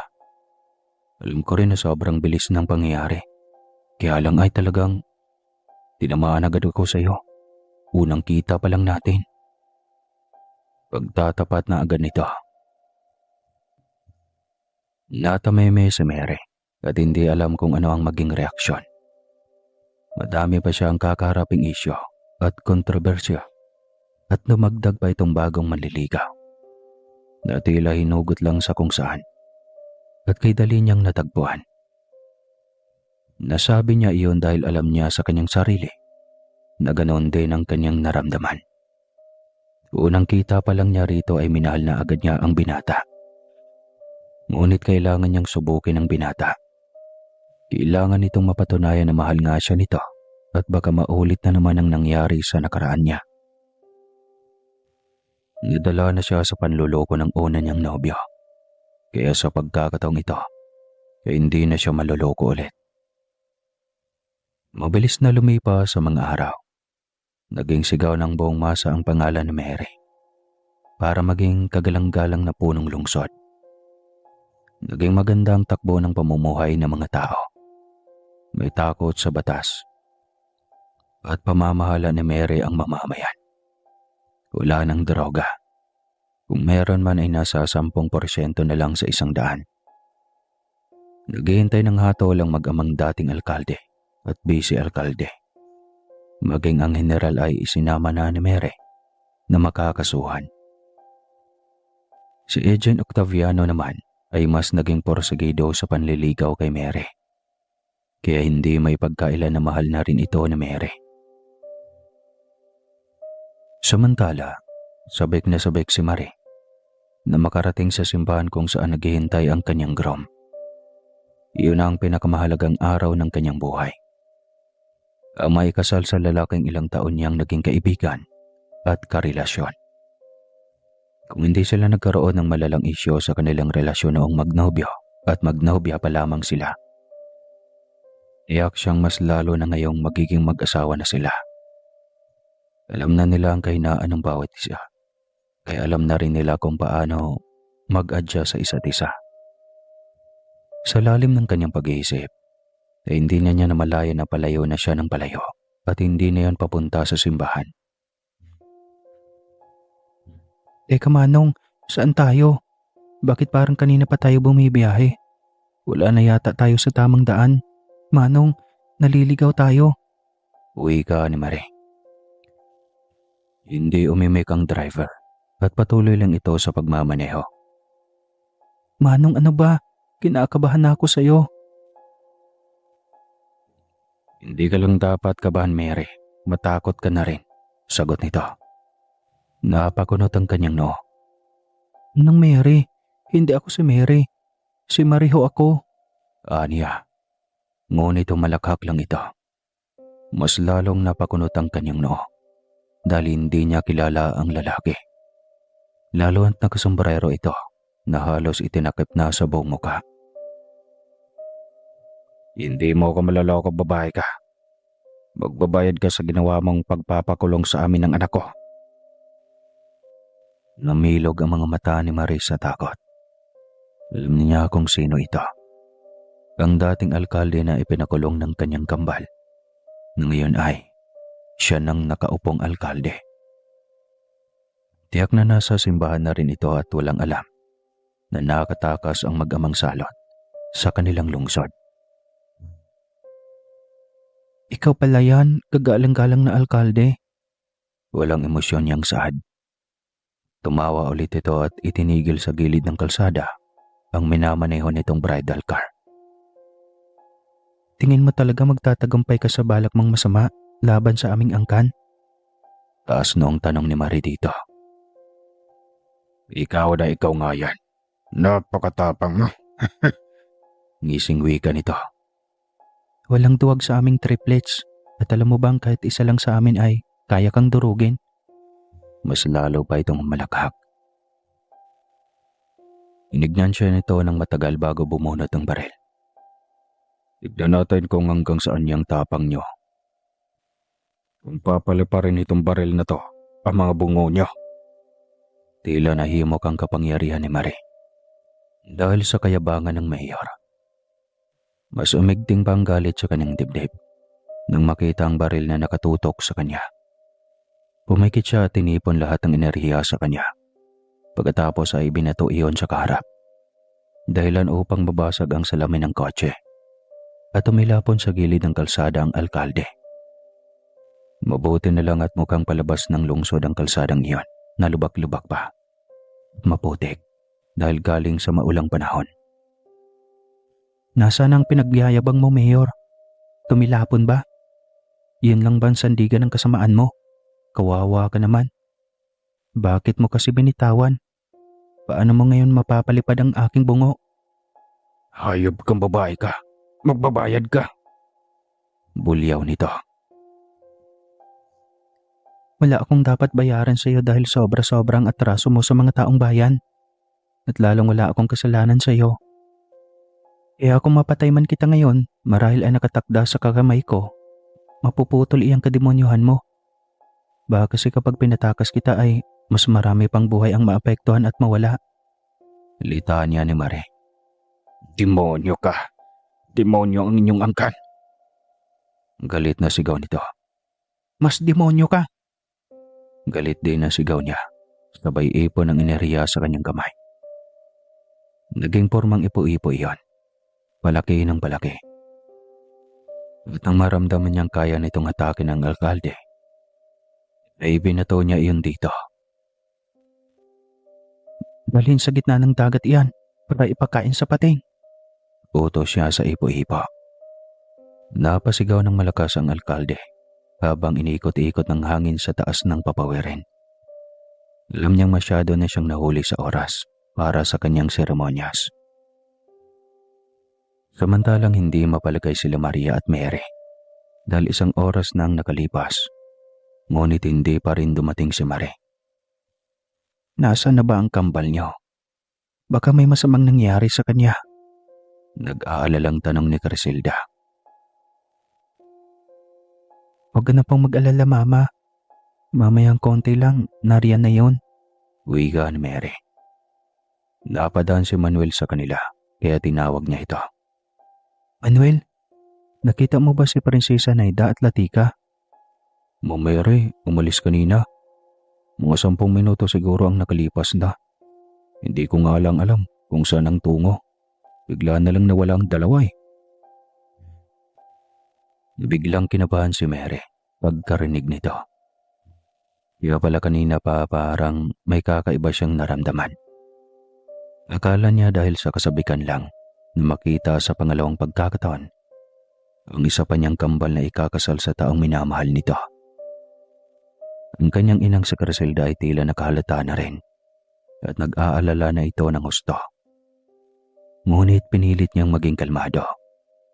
Alam niyang anumang kakaharapin ng kanyang kambal ay kakayanin ng mga ito. Ilang sandali pang lumipas nang makita niyang patakbong naglalakad si Marie. Suot ang trahe de boda nito. Kasama ang 2 tiyahin na sila Prinsesa Latika at Naida. Hindi naman ito hinihingal, kaya malamang ay sa malapit lang ito nag-umpisang magtatatakbo. Tuloy ang kasalan! Sigaw ng mga bisitang naroon nang makita ang bride na papalapit sa pintuan ng simbahan. Agad sinalubong ni Mary ang kambal. Pinag-alala mo kami ng gusto, Marie. Saan ka ba galing? Naaberya ba ang bridal car na sinakyan mo? Tanong niya. Hindi. Nakatakas si Mayor Dominador at inakalang ako ay ikaw. Mamaya na tayo mag-usap. Moment ko to. Saad ni Marie at pumesto na sa gitna ng pinto. Kanina pa naghihintay ang balisang si Diyos sa harap ng altar. Inakala nitong tinakbuhan ito ng bride. Naiyak ito nang magsimulang maglakad si Marie papalapit dito. Maging ang ibang bisitang naroon ay nadala na rin sa bride at sa groom na parehong naluha habang tinititigan ang isa't isa. Samantalang hindi mapalagay si Mary sa ibinilita ni Marie. Mas lalo pa siyang naging balisa. Panay ang tingin niya sa labas at baka naroon ang alkalde at ang mga tauhan nito at babalakin pa silang i-ambush. Hindi naman niya makausap si Marie ng masinsinan dahil nga kinakasalita. Ayos ka lang ba? Bakit parang hindi ka mapalagay? Tanong ni Agent Octaviano. Sabi kasi sa akin ni Marie, ay nakatakas si Mayor Dominador. Hindi ko alam kung bakit niya nasabi ang bagay na iyon. Sagot niya sabay dungaw sa labas at sa buong paligid. Ganun ba? Tatawagan ko ang buong team para magbantay sa buong paligid. Tatawag na rin ako ng mga polis para siguradong ligtas at matatapos ng matagumpay ang kasalang ito. Wika ni Agent Octaviano. Sabay dukot ng Alcatel na Bayfair. Ngunit hangga't walang may nakikitang pulisya at mga kasamahan ni Octaviano na nakapaligid, na hindi mapapanatag ang loob ni Mary. Hindi siya nag-aalala sa kanilang kaligtasan dahil kayang-kaya nilang idepensa ang sarili. Ngunit ang mga inosenteng bisita na naroon ang magiging kawawa kung sakali. Parang gusto na lamang niyang i-shortcut ang seremonyas para matapos agad. Mabuti na lang at wala pang 15 minutos ay may nakita na siyang ilang mga naka-uniforme sa labas. Unti-unting napanatag ang kanyang loob. Tsaka lang din siya nakapag-focus sa mga sinasabi ng pare. Natutuwa siyang nakikita ang kanyang kambal na masayang kinakasal sa matagal na nitong kasintahan. Nang mag-kiss the bride na, ay hiyawan ang lahat. Siya ring pagsipot ng kanilang amang si Sapiro na hindi nila inasahang makakadalaw. Maging si Criselda ay naiyak nang makita ang asawa. Sapiro, ikaw ba talaga iyan? Naiiyak na tanong ni Criselda. Ako ito, asawa ko. Salamat naman at naghahabol pa ako. Si amang nagsabi sa akin na ikakasal ngayon si Marie, kaya heto na ako. Pasyensya na at nahuli ako ng dating.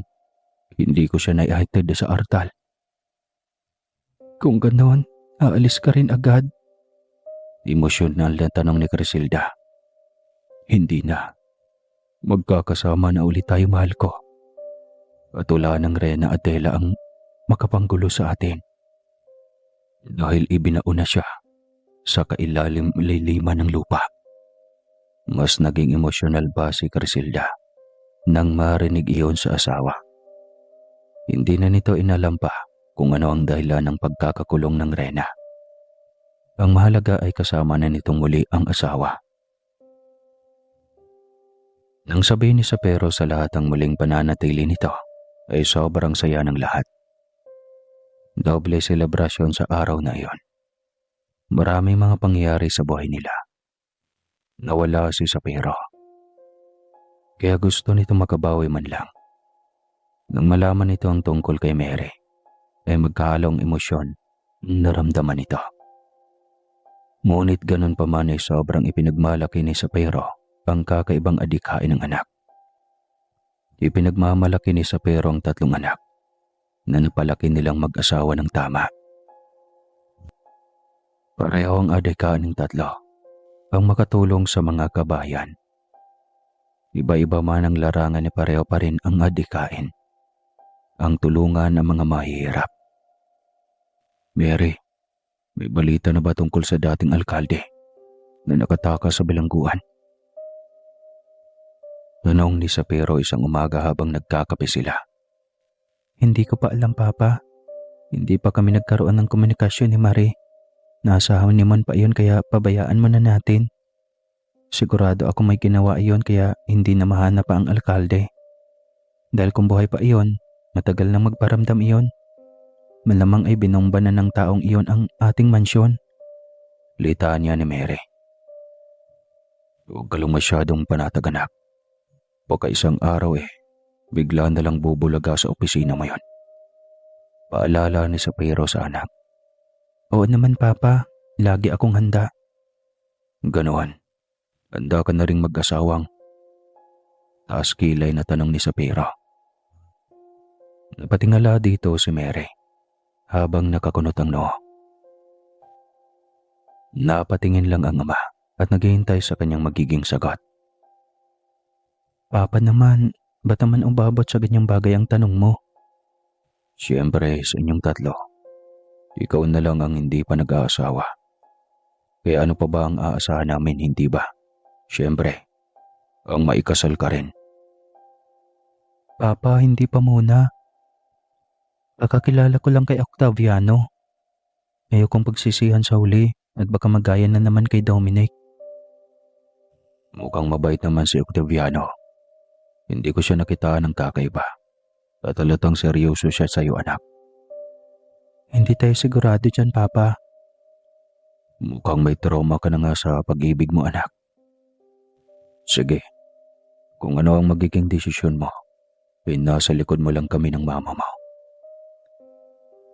Nakangiting wika ni Sapiro. Natigil ang kanilang pag-uusap nang pumasok si Manuel na nakasuot na ng jacket na pang-rider at bit-bit ang dalawang helmet.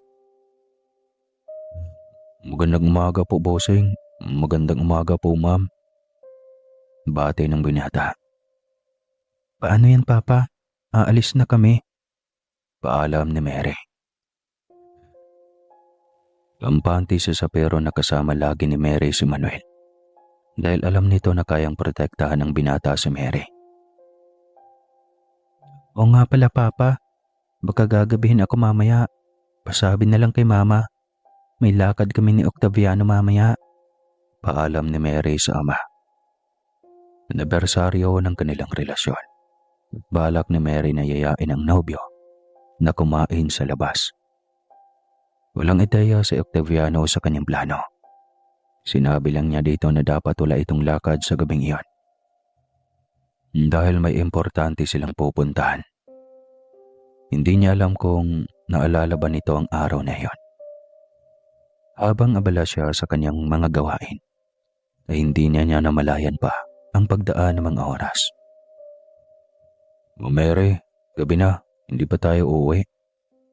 Tanong ni Manuel matapos buksan nito ang pintuan ng kanyang opisina.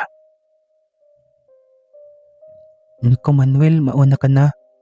Hindi ko ba nasabi sa iyo na susunduin ako ni Octaviano mamaya? Mamaya? Mga anong oras? Kasi 9:00 na ng gabi. Napatigil siya sa kanyang ginagawa at napatingin na sa kanyang rilong pambisig. Tsaka lang niya namalayan ang oras. Napakamot ng ulo si Manuel nang tinglain niya ito. Tila ba alanganin sa sasabihin.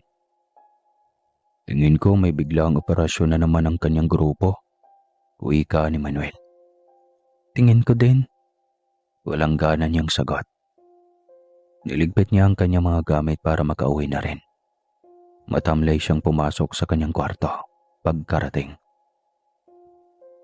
Naintindihan naman niya ang trabaho ng nobyo. Kaya nga lang ay hindi niya maiwasang masaktan. Dahil pagramdam niya ay walang halaga kay Octaviano ang kanilang relasyon. Sana man lang kasi ay nagmensahe ito. At binati siya sa kanilang unang anibersaryo. Kinabukasan ay maaga pa rin siyang pumasok sa opisina. Marami siyang tambak na gawain at naka-schedule sa araw na iyon, ang isang site visit. Target niya na bago matapos ang kanyang termino ay mailipat lahat ng nasa squatters area sa malinis at tituladong lugar. Mary, pwede ka naman pong magpadala ng mga tauhan. Mahirap na kasi. Alam mo namang maraming humahabol sa iyo na masasama. Paalala ni Manuel. Alam ko naman Manuel at hindi ako natatakot sa kanila. Yung iba nga nasa paligid lang natin kunwari kasamahan. Huwag ka mag-alala. Hindi nila ako kakayanin. Sa bagay, pero huwag kang pagsiguro dahil walang traidor na lumalaban paharap. Madalas titirahin ka pa talikod. Lalo akong nakahanda Manuel. Kaya salamat sa paalala. Saka andyan ka din para sa akin. Ikaw ang aking kanang kamay, kaya alam ko na ligtas ako. Ginagawa ko ang lahat ng aking makakaya, ma'am. Maprotektahan ka lang. Doble ingat tayo dahil maraming naghahangad sa posisyon mo. Salamat. Huli ka na. Yaya niya sa binata. Ngunit hindi pa man siya nakatayo nang biglang bumukas ang pinto. Si Octaviano na may dalang punpo ng bulaklak.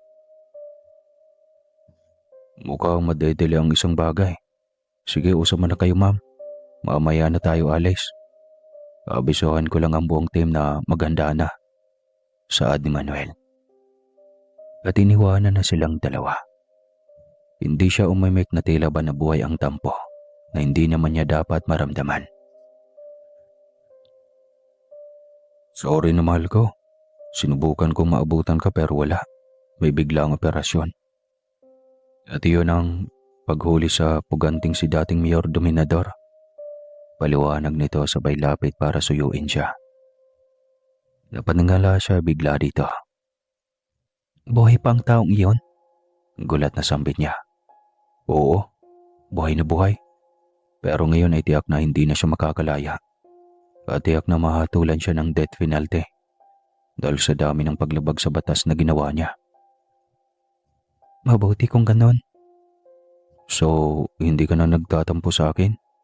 Tanong nito, sabay halik sa kanyang noo. Konti lang. Hindi mo kaya ako binati kahit sa paper man lang? Gusto ko kasi sa personal kita babatiin. Happy anniversary, mahal ko. Paayag ka bang sumama sa akin ngayon? Kain lang tayo sa labas. Nako, Octaviano. Nasa duty pa ako. Mamayang gabi na.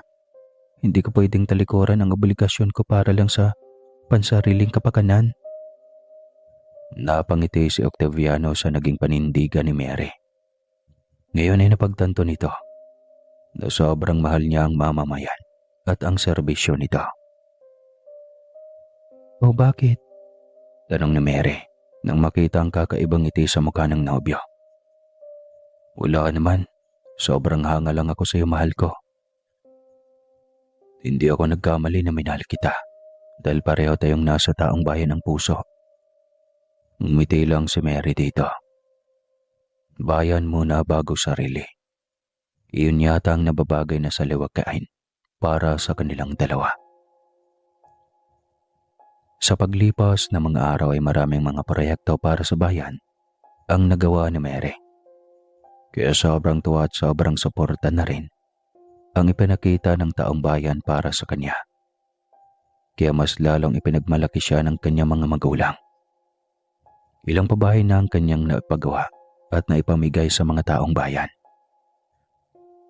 Kapag patayo na rin siya ng mga pangunahing infrastruktura gaya ng ospital, pampublikong pamilihan at pampublikong paaralan.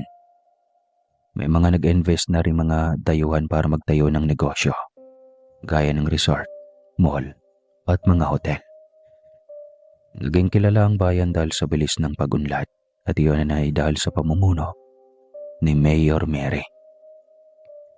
Si Maria at William ay nagkaroon na rin ng branch ng kanilang ospital sa ibang bayan. Ganon din ang law firm na pinamamahalaan ni Marie. Medyo malaki na ang anak ni Maria. Samantalang maliit pa lang kay Marie. Minsan na lang silang magkita na magkakambal dahil sa parehong abala sa kanilang buhay. Hanggang sa isang gabi. Sa wakas, nagkasabay din tayong lahat na maghapunan ngayon. Wika ni Sapero na may himig pagtatampo sa mga anak. Sa iisang mansyon lang sila, ngunit minsan ay hindi pa sila nagkikita-kita. At madalas ay may travel sina Maria at William. Si Marie naman ay madalas may overtime. Pasyensya na papa, babawi na lang kami sa iyo ngayong linggo. Nakakangising wika ni Marie. Buti na lang may kaarawan pang idinadaos. Dahil kung wala, di akong kailan lang tayo magkikita-kita. Wika ni Sapero na nagtatampo pa rin. Huwag ka na kasi magtampo, papa. Ito naman kasi ang gusto mo, di ba? Ang pagsisilbahan ang mga taong bayan. Wika ni Mary. Ay, parang kasalanan ko pa ngayon. Hindi sa ganun, papa. Ang sinasabi ko lang ay may mga panahon talaga na sobrang abala kami. Lalo na ako. Dahil nga ang goal ko ay kaunlaran ng ating bayan. Paliwanag ulit ni Mary. Ayos naman yan, anak. Pero balansin mo pa rin ang iyong oras. Huwag mo rin kalimutan ang iyong sarili. Baka hindi mo namalayan. Ituyot na pala iyang matris mo. Paano ako magkakaupo sa iyo? Ilang beses na bang nagpropose si Octaviano sa iyo na tinanggihan mo? Sige ka. Mamayan makahanap na pala iyon ng iba na mas bata sa iyo dahil sa kakatanggi mo. Lalahanin mo na tumatanda rin si Octaviano. Naghahangad din iyon ng pamilya lalo na ng anak. Natahimik si Mary sa sinabing iyon ng kanyang ama. Napaisip siya ng malalim. Napagtanto din niyang madalang na lang kung makipagkita sa kanya si Octaviano. Halos hindi na nga ito nag-iiwan ng mensahe sa kanyang beber. O nga pala, sa susunod na linggo ang kasal ni Eric at Latika. Kailangang sama-sama tayong papunta sa ikalawang dimensyon. Paalala ni Sapiro sa mga anak. Talagang pinili ni Tio Eric na mamuhay sa mundo ng mga engkanto. Grabing pagmamahala. Paghanga ni Josh. Kung saan sana napunta ang kanilang usapan tungkol sa mga bagay-bagay. Habang nag-uusap silang buong pamilya, ay naisipan ni Mary na magmensahe kay Octaviano. Tila nakaramdam siya ng inis dahil minsan ay wala itong pakialam sa kanya. Ilang sandali ang lumipas nang biglang tumunog ang kanyang beber. Napangiti siya nang makitang galing iyon kay Octaviano. Nabala ito sa mga sunod-sunod na pinapagawa ng kanilang leader. Napabuga na lamang siya ng hangin. Ngunit lagi niya itong inuunawa. Mahal din ito ang trabaho kagaya niya. Kaya ayos lang sa kanya basta para sa taong bayan.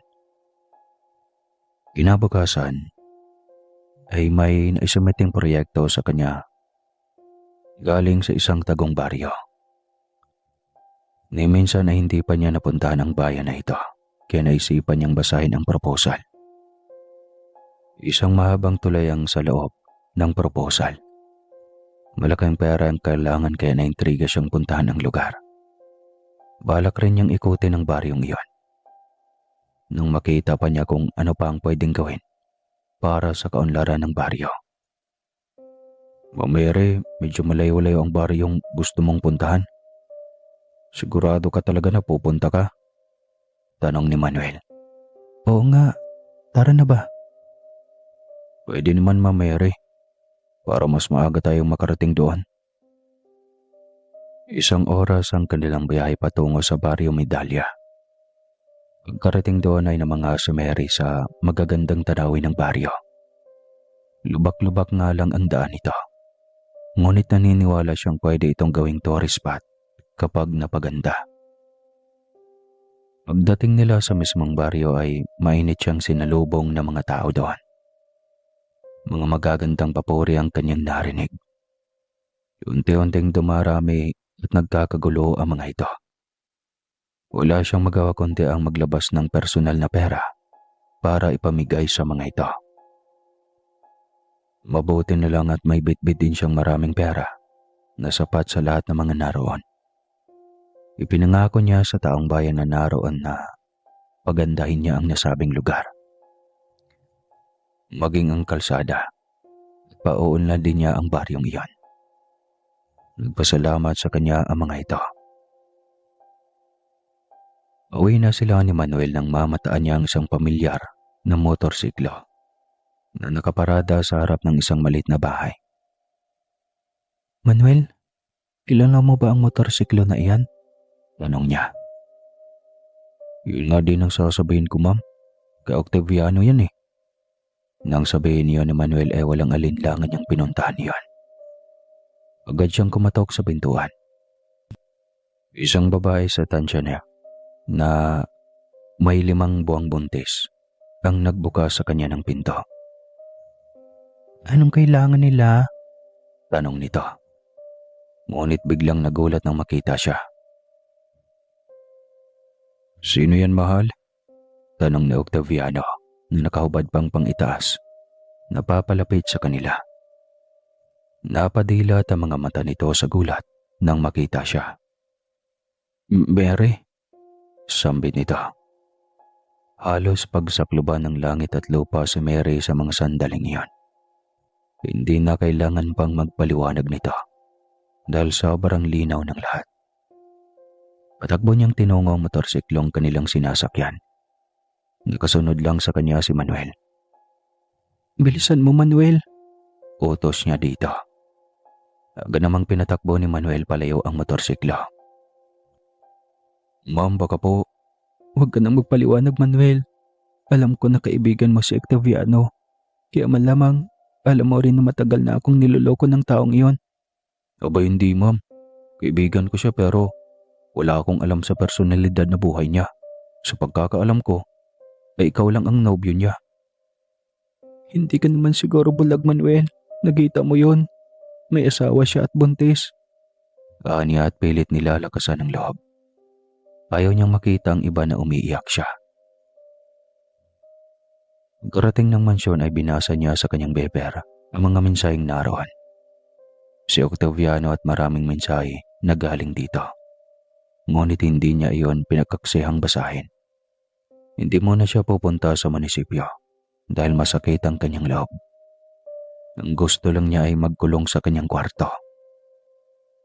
Ngunit wala pang 2 minuto nang siya'y nagpapahinga sa kanyang kwarto nang may biglang kumatok. Papa, bakit? Tanong niya na makita sa harap ng pintuan ng ama. Nasa terasa si Octaviano. Kausapin mo at mukhang magulo ang isipan. Papa, bakit mo pinapasok?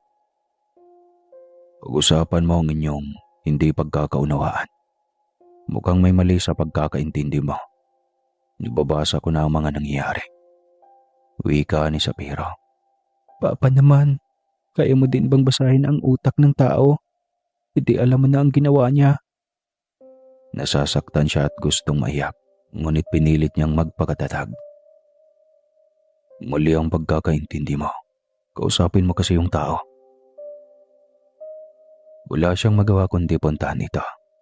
Nakasimangot siya at gustong hambalusin ng bolang apoy ang nobyo. Ngunit kailangan niyang magbigil. Kailangan pa rin niyang maging professional sa harap nito. Ipinaliwanag nito na mali ang kanyang pagkaintindi dahil kapatid ni Octaviano ang dalaga. At kaya siya naroon para maghatid ng sustento. Patay na ang asawa nito na isa ring detective, gaya ni Octaviano. Kasama mismo nito sa trabaho. Kaya ang binata nang umako ng responsibilidad dahil naawa ito sa kapatid. Nagulat pa siya nang hilingin nito na magpakasal na sila. Sa pagkakataong iyon, hindi na siya tatanggi dahil gaya ng sinabi ng kanyang ama, ay hindi na sila bumabata. May mga anak na ang mga kambal niya, ngunit siya hindi pa rin nag-aasawa. Hanggang sa maikasal na sila. Matapos ang kanilang kasal, ay nag-leave muna siya sa trabaho ng 2 buwan. Pinaubaya niya sa kanyang bise ang lahat ng responsibilidad. Nagawa niya ang para sa taong bayan. Ngayon ay bibigyan na naman niya ng oras ang kanyang sarili.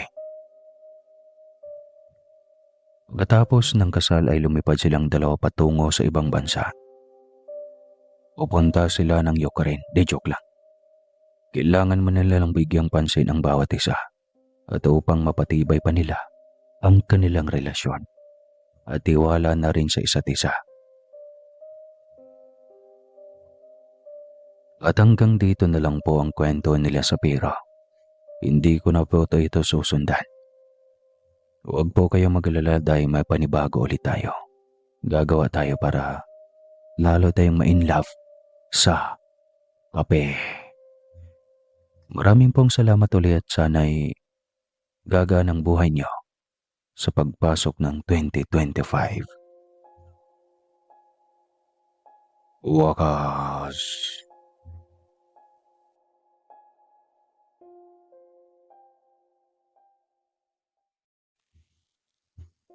Hindi